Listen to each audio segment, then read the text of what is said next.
Welcome back, folks. Greg Silverman, your alternative investment scout, scouting out the gold and silver market for you all. So here's an article that everyone liked and shared from last week. And so we're going to have it as part of our Come Learn With Me session.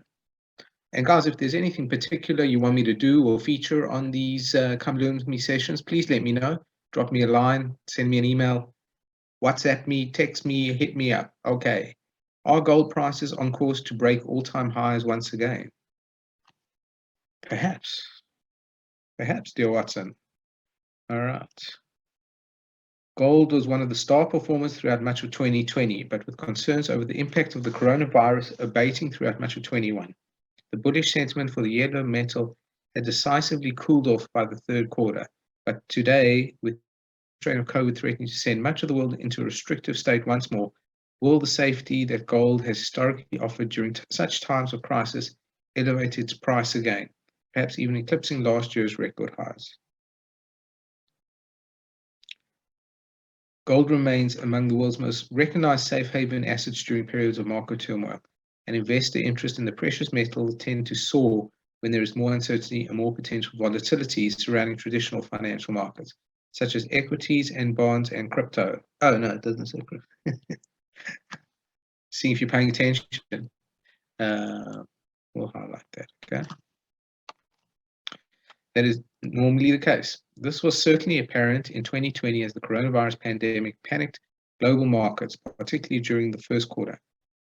By early August, the bullion's price had reached an all-time high of 2,067 per ounce. Wow.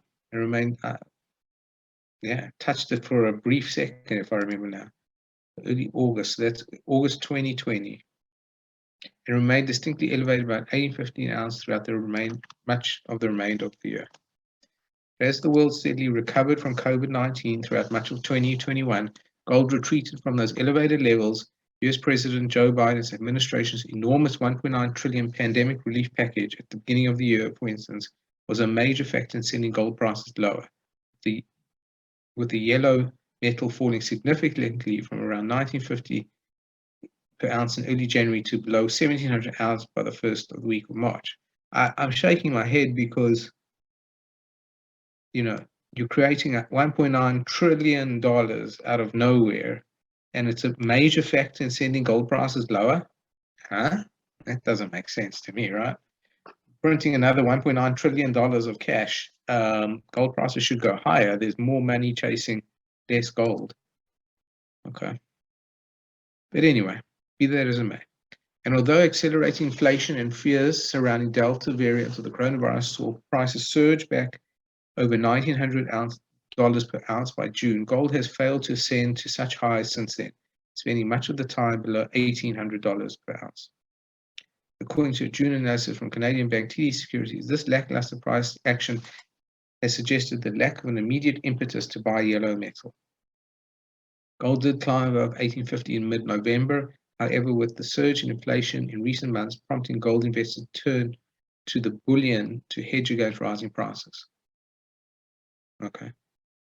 So gold went above 1850, it says, to hedge against inflation. So did I read that right?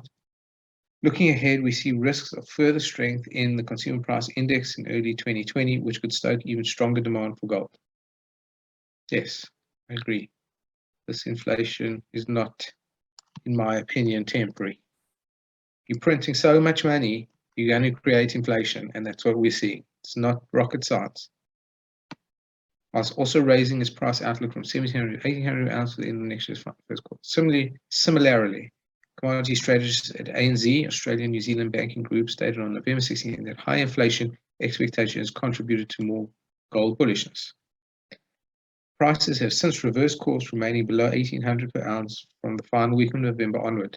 This can at least partly be explained by the renomination of Jerome Powell as chair of the Board of Governors of the Federal Reserve System, which brings renewed expectations of a normalization of monetary policy through hiking interest rates and or cutting asset purchases sooner than initially anticipated.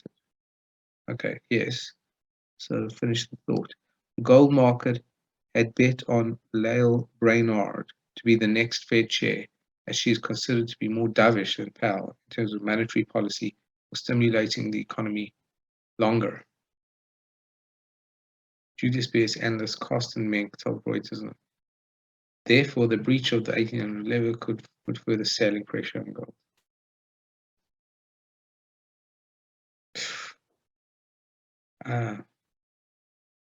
Just trying to make sense of the cause and effect that they're identifying here.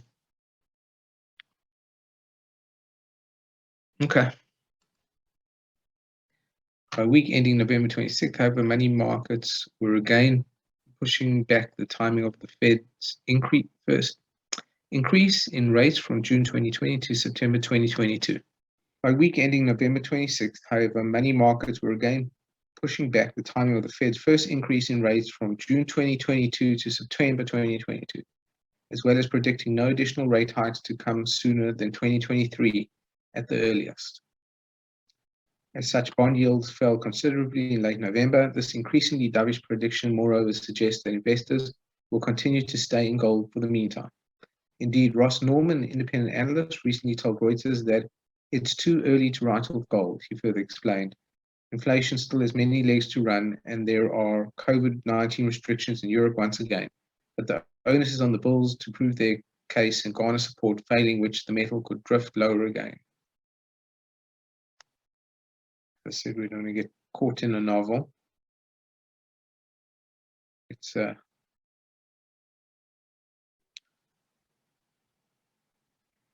indeed isn't. I'm just going to skip through this article. In the meantime, all eyes are firmly fixed on determining just how much damage Omicron will ultimately inflict on the world, should it have a similarly restrictive impact as that of previous variants such as Delta. It is reasonable to assume that investors will flock once more towards the safety of gold. But in the long run, as vaccinations against COVID-19 continue around the world, as the global economy normalizes, albeit at varying paces in different regions, and as interest rates embark on an upward trajectory at some point in the future, the price elevation that gold has enjoyed for almost 2 years may well come to an end next year. All right. Price elevation that gold has enjoyed. Well, it didn't enjoy elevation this year. So, all right. Hope you enjoyed that one. I had to fly through that a little bit. Greg Silberman, come invest with us at this URL over here. Greg Silberman out for now.